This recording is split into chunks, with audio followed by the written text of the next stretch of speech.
코스피, 코스닥 앞으로 어떻게 전망하시나요? 빡신 질문이네요. 고점이 많이 나왔어요. 고점이 많이 나왔어요. 힘들어 보여요. 차트적으로 봤을 때도 이게 어마어마한 상승 시세를 만들어냈죠. 코로나 이후. 팬데믹 이후 흐름이 이제 직접적으로 금융시장과 어떻게 흘러갈 것이냐. 그러니까 앞으로 4차 산업혁명 시대라고 하죠. 그렇게 많은 업황들이 변화를 보여주고 있고, 이전에 있었던 사회의 흐름과는 다른 시장의 흐름들이 지금 나오고 있는 시대이다. 기존에 없었던 산업들도 많이 생기고, 전자동화 시스템, 팬데믹 때문에 어쩔 수 없이 기술을 업그레이드 해야만 했었던 요인들이 많이 있었다고 봅니다. 비대면, 코로나 확산세 때문에 서로 사람들이 마주치지 않고 대면하지 않고 자동화로 일을 처리할 수 있는 것, 그게 산업적으로 곧 4차 산업혁명을 보다 빠르게 불러왔다. 앞으로 장이 어떨 거냐고 물어봤는데 지금 무슨 소리야? 이렇게 얘기하시는 분, 생각하시는 분들이 있을 건데 같은 얘기라고 생각해요. 비대면화가 가속화될수록 자동화가 이루어져야 됩니다. 아직까지도 우리가 상상하고 있었던, 알고 있는 내용들이 100% 다시 실현되지 못하고 있는 세상이에요. 그렇지만 산업적으로 굉장히 빠르게 발전하고 있고 합리적인, 효율적인 세상으로 발돋움하고 있다. 여기서 트럼프 대통령 이후부터 자국 우선주의라는 이야기가 나왔어요. 예전에는 화합과 단결을 중요시했다고 한다면 지금 시점은 분명히 자국 우선주의 개념이 있다. 결국 그렇게 해서 국가 간 경쟁이 더욱 심화되었고, 노동 집약 산업에서 사람의 노동력이 필요한 노동 집약 산업에서 자동화가 이루어진다고 한다면, 개발도상국가 이미 경제 수준이 어느 정도 올라와져 있고 기술 개발이 잘 되어 있는 국가들은 힘든 시기가 오더라도 그렇게 크게 영향을 받지 않을 수 있다 라는, 조금 이전에는 경제대공황이 일어나면 다 같이 힘들고 다 같이 빠지고 했죠. 이제는 미국을 필두로 한 소비시장을 가지고 있는, 그리고 기술력을 가지고 있는 국가들은 거기서 배제될 수도 있을 것이다. 어느 정도 타격은 있겠지만 예전처럼 똑같이 서구화되어 있는, 발전되어 있는 미국 시장과 유럽 시장이 먼저 빠지는 그런 시대는 좀 오기 힘들지 않을까. 근데 이제 지금 같은 경우 핫 감자가 헝다그룹의 부채율 때문이에요. 일단 부동산 개발을 하는데 빚으로 개발을 하고 빚으로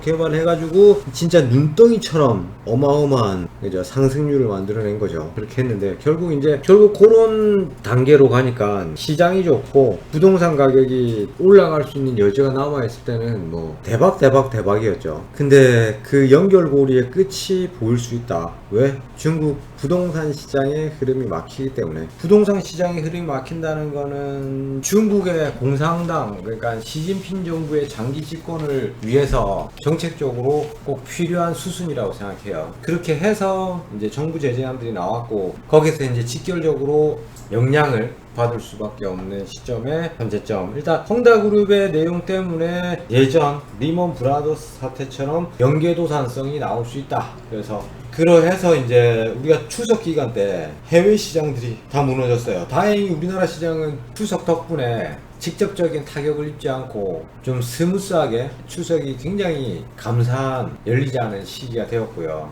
헝다그룹에서 그 1차 부채를 갚을 수 있다 는 내용과 함께 미국 시장이 어저께 반등을 했고, 오늘 우리나라 시장이 다소 장의 충격을 입지 않고 다행히 버텨줬다고 생각합니다. 근데 근본적인, 원론적인 그 헝다그룹의 악재가 소멸된 건 아니기 때문에 좀 불안불안한 시장을 좀 움직여지게 될 것이다. 불안불안한 시장을 보면서 장의 흐름이 나오게 될 것이다 라고 보여지고요. 20년 3월달 코로나가 터지고 나서 2021년 현재 시점 9월까지의 어마어마한 상승세가 한 1년 6개월 과정에서 나올 것이냐라고 본다면 그건 그렇지 않다라고 이야기를 해주고 싶어요.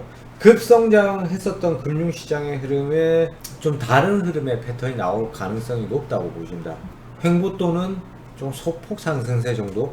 가능한 안 빠졌으면 좋겠고요. 근데 이제 여기서 그러면 어떻게 보고 주식에다가 접목시켜가지고 읽어가야 되느냐? 사실 중요한 건 우리가 차트 공부를 하고 차트를 읽어내는 과정에서 현재 시장에서 금융시장의 흐름을 유관적으로 읽어낼 수 있는 미국 경제지표의 흐름과 FOMC에서 곧 이제 또 연준에서 발표할 테이퍼링을 어떻게 좀 더 구체화할 것이냐, 그리고 뭐 중국발 악재 내용이 어떻게 지켜낼 것이냐, 중국 시장을 우리가 지켜내는 게 아니라 각 중국, 미국 시장에서의 반응, 미국 FOMC 미 연방 준비제도에서 어떤 제재안들을 만들어낼 것이냐, 거기에 따라서 인플레이션이 따라올 것이냐, 스태그플레이션이 따라올 것이냐, 그런 내용들을 좀 보면서 대응을 해야겠죠. 계속해서 지금 현재 시점에서 금융시장의 1년 후에 어떻게 될 거냐를 맞추는 것보다는 현재 시점에서 매매를 해가고 있는 상황 속에서 앞으로의 흐름이 어떻게 만들어지느냐에 따라서 어떻게 대응할 것이냐를 예상하고 있는 게 더 중요하다고 봅니다.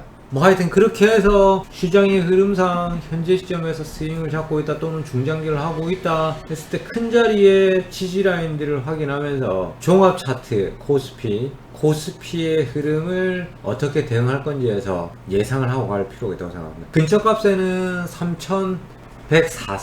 3104선의 지지를 받아야 되고요. 크게 봤을 때 이제 토탈 일괄 손절까지도 생각해야 될 부분이, 코스피 같은 경우는 지수를 접목시켰을 때 3050선에서 3048선이 밑으로 이제 터치를 하게 되면 빨간불이 들어왔다라고 보시는 게 현명하다고 생각합니다. 뭐 위로 올라가서 상승 추세를 이어가면 괜찮은 거고요. 그대로 그냥 지켜보면 되는 거고. 코스닥 같은 경우는 여러 번 말씀을 많이 드렸는데 단기권에서는 1030선의 지지를 지켜주기를 기대하면서 좀 지켜보시고, 디테일하게 1030선 정도까지만 보고 단기권을 보시는 게 좋고요.